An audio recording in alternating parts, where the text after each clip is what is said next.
What's going down, Basement Man Channel? Thor's Thoughts of the Show. I'm back. It's on the McFarlane Toys DC Multiverse.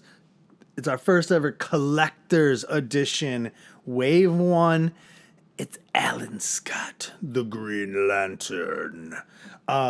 This is the one of this first wave, which is Superman, Action Comics 1, Abyss, and this Green Lantern, Alan Scott, of the first wave, and they're numbered. I mean, it is pretty cool. They do have the numbers. Like if you watch the unboxing, they are numbered, so it's tough to unbox them. It is to like get them out, but gotta do it. Yeah, do it. So, and you know me, I'm a sucker for a Green Lantern. So with the collector's edition, there are a few things that they changed, or they're supposed to be like lesser known characters, which is Superman is not lesser known, but smaller runs, more geared towards collectors, not, you know, the masses. So it shouldn't be a lot of Batmans. Which in the first two waves, there's been no Batmans. So Abyss, which is a weird Batman figure, but whatever. Now they do go for $30, and they do all come with the card stand, which the card stand is a tricky thing, because we have a lot of card stands now. I remember when the first card stand that I can remember came with King Shark, the gold label King Shark, the Walmart exclusive. That was the first card stand I remember. Now they're part of the selling point of these new collector's editions. Okay, but then I think the accessories need to be there as well. Like, I understand it's going to be smaller runs of figures, whatever, hopefully lesser known figures, but then the accessories need to be up, and everything needs to be really on point with these figures. And now they do come in two different versions. There's platinum versions of each of these. The platinum version of this one has like a green, it's pretty much just a green paint, made it look like a green glow on the side of it. I'll be honest, the other two platinums are probably the better two platinums. So you do get his lantern, which looks way different than the other Green Lantern's lanterns. I really dig this thing. And then you get like a punching effect that goes over his hand. You don't have to plug it in and take his hand off, which is nice. And they're like a little bit lighter green than like the other Green Lanterns, which again, that's totally on brand for this Green Lantern. Now, the card stand, black and silver with the Alan Scott card in it. It's cool. I will say it is pretty dope. Now this card stand alone doesn't equal the higher price point for me. Boom. Oh, look at that ring. Dang, his ring looks really good. I love the head sculpt. It kind of almost looks like Hal a little bit.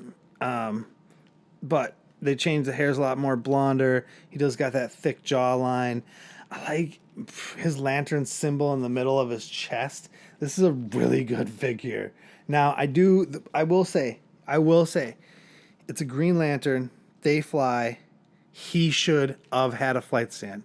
There is no reason this figure shouldn't have. Oh, the neck mobility is good for looking up for flying purposes. Double jointed, which is nice. The mobility is good. He can reach up. My arm's a little tight. Looks like the wrists are molded, which is good. They're not the ball. So this is a dope Green Lantern. Like, this is a really dope Green Lantern. Oh, the ankles are molded. This is, like I said, his mobility is awesome. The head mobility can look up, but a flight stand, like, he's a flying figure, and it's a collector's wave. Like, the handy dandy McFarlane standee with the silver decal, it's not enough. Like, they have to have flight stands.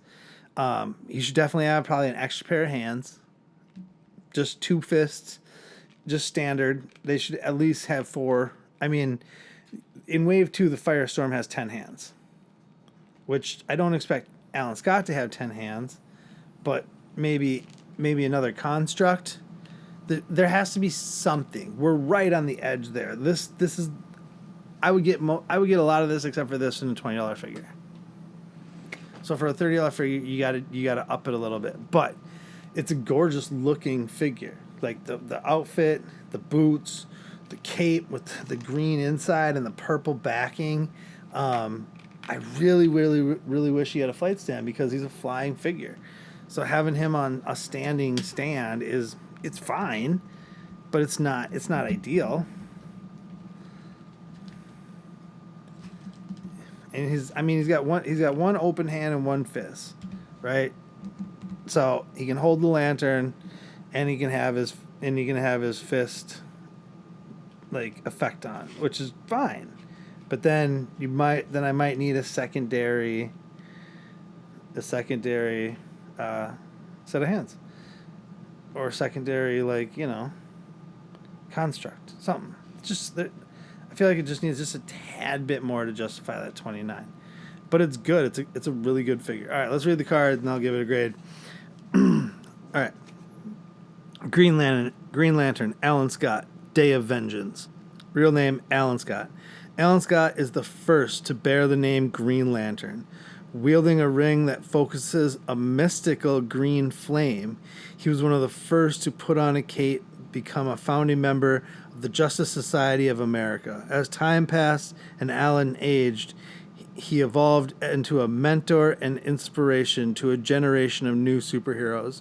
Recharging his ring through his magic lantern, Green Lantern made his emerald glow a sign of hope and a source of inspiration for decades.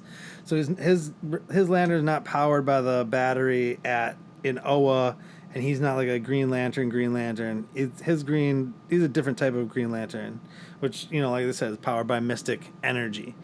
I do like that. Then it makes a lot more sense why he has the flames. Dang, it's a 9.5. It's a 9.5. The flight stand in 2 hands, or a construct, anything else, it's a 10. But it's a 9.5. It's a dope figure. Oh, it's got a good toe bend too. I didn't even notice the toe bend there.